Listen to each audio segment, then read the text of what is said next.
देखिए हम लोगों का प्रिज्म चैप्टर से आंकिक का कौन सा क्वेश्चन है? ये पहला कह क्या रहा है कि एक प्रकाश किरण का समबाहु प्रिज्म, समबाहु प्रिज्म किसे कहते हैं? ध्यान से थोड़ा चित्र हम बना दें। समबाहु प्रिज्म, समबाहु प्रिज्म उसे कहते हैं जिसकी सारी की सारी भुजाएं आपस में क्या हो। अब ये मान लो ए हो गया, बी हो गया, सी। समबाहु का मतलब है ए बी, बी सी और सी ए तीनों बराबर हैं। अगर 2 सेंटीमीटर ये है तो 2 सेंटीमीटर ये है तो 2 सेंटीमीटर ये है। अगर 10 ये है तो 10 ये है, 10 ये है। इसे क्या कहते हैं? समबाहु। बात समझ में? इस प्रिज्म का अपवर्तनांक कितना है? अपवर्तनांक अगर बात करें तो n बराबर कितना है? 1.5। समझ में? से इस प्रकार आपतित होती है कि आपतन कोण तथा निर्गमन कोण क्या है? बराबर। मतलब क्या निकल कर क्या है? ये हमारा क्या हो जाता था? लंब। ये हमारा क्या हो जाता था? लंब। और कोई प्रकाश किरण जाती थी तो कहां से निकलती थी? बिंदु से।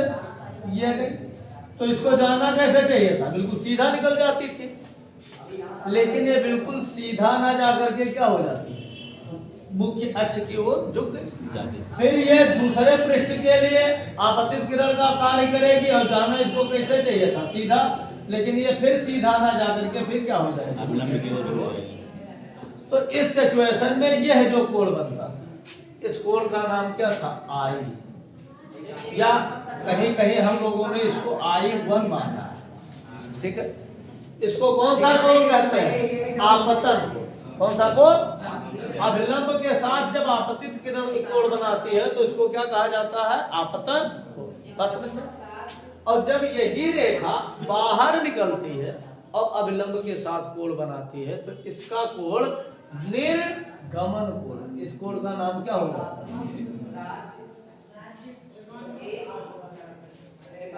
बात समझ में आया? ये कौन सा कोण हो गया आपका?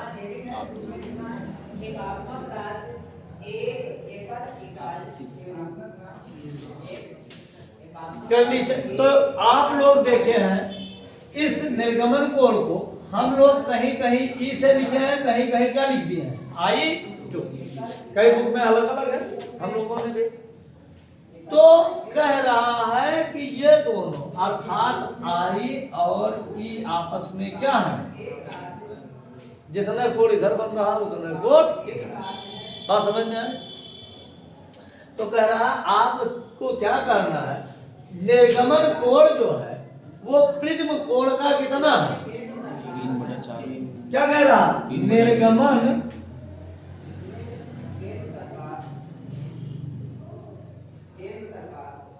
कोण। निर्गमन कोण को हम लोग किससे लिखते हैं? ई से। ये क्या है? प्रिज्म कोण हमारा। ये प्रिज्म कोण तो होता था किसका? प्रिज्म कोण का कितना है? 3/4। कितना?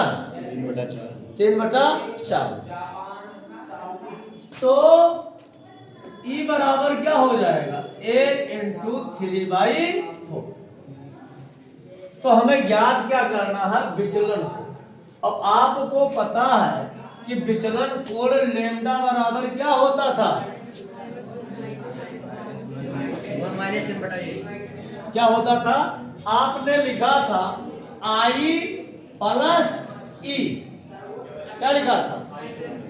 और माइनस क्या कर दिया गया? बात समझ में आई? अब यहां पर देखा जाए ई का मान कितना है? 3/4। ई का मान हमें क्या, हमें बताया गया है ई और आई आपस में क्या है? बराबर। ई और आई आपस में कितने हैं? बराबर हैं। और साथ में प्रिज्म कोण कितने अंश का बन रहा है? साथ में प्रिज्म कोण कितने अंश का बन रहा है? तो ये बात तो हमें कहीं कोण का जिक्र किया गया है। इस प्रश्न में कहीं कोण आया है? नहीं आया है ना। तब क्या किया जाए? कोण जब पता नहीं है तो सवाल गलत है भाई। बिना कोण के तो लगेगा नहीं। अच्छा, क्वेश्चन में कहीं कोण का कोई जिक्र भी नहीं किया गया है तो सवाल गलत है क्या है? कैसे हल हो?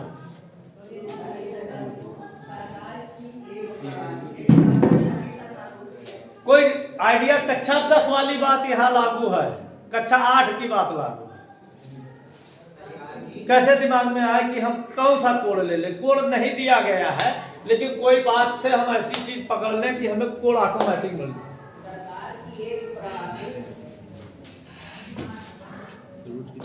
कोई बताएगा? यहां पर एक शब्द दिया गया, ध्यान दे।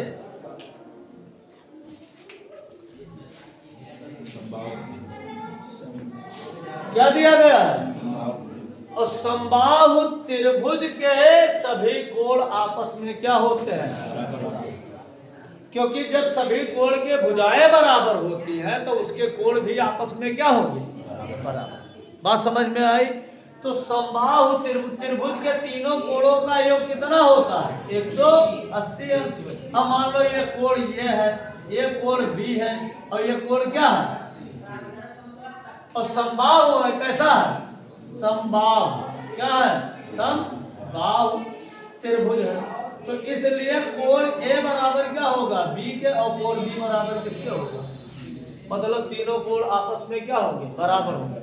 मतलब ए के स्थान पे बी लिख सकते हैं, बी के स्थान पे, मतलब एक के स्थान पे दूसरी चीजें हम क्या कर सकते हैं? लिख सकते हैं। तो ये प्लस ए और प्लस क्या लिख सकते हैं? ये भाई बी बराबर सबके बराबर ये मान लीजिए, और बराबर क्या कर सकते हैं? 180। तो ए मिल करके कितना हो जाएगा? 3 ये बराबर 180 अंश। इस 3 से काट देंगे 180 अंश को तो कितना हो जाएगा? 60। कितना हो जाएगा? 60। तो कोण ये बराबर आपका कितना अंश आ गया? 60। तो हमें दिया नहीं था, लेकिन हमने क्या किया? शब्दों को ध्यान से पढ़ो, आंसर उसी में छुपा रहता है। तो आपको क्या मिल गया? कोण ये। क्या मिल गया?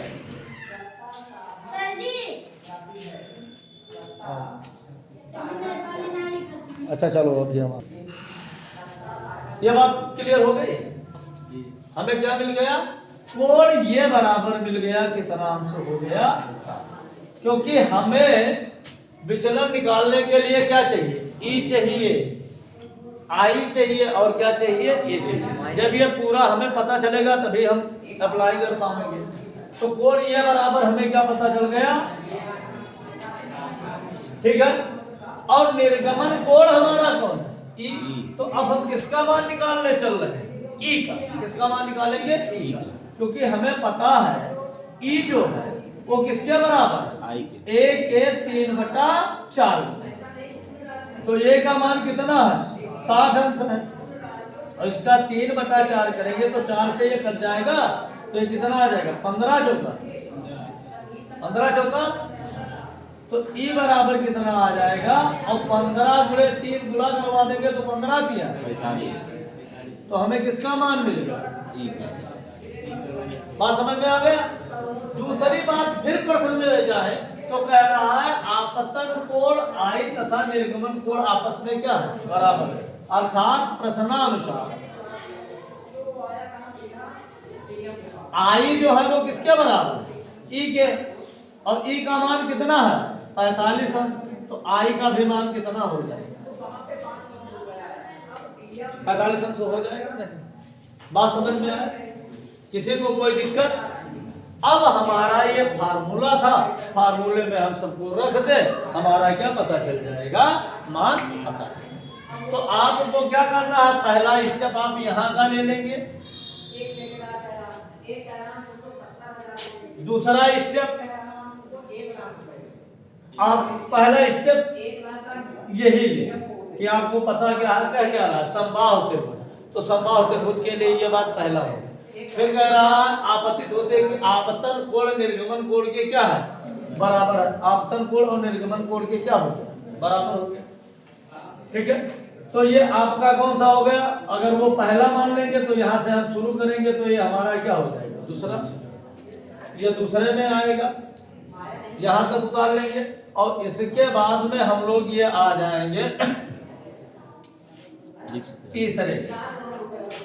तो फार्मूले में इसको रखेंगे तीसरे स्टेप में, लेमडा बराबर आई प्लस ई और माइनस क्या हो जाएगा? तो आई का मान हमने कितना निकाला? 45 और ई का मान भी कितना निकाला? 45। तो ये क्या हो जाएगा? 45 अंश प्लस 45 और माइनस कितना हो जाएगा? ए का मान कितना अंश है? ए का मान क्या हो जाएगा? 7। ये बीच में माइनस लगा है, समझ में? तो 45 जोड़ेंगे तो कितना अंश हो गया? और माइनस तो कितना आ जाएगा? ये आपका क्या आ जाएगा? क्लियर है? किसी को कोई कंफ्यूजन है? ठीक है।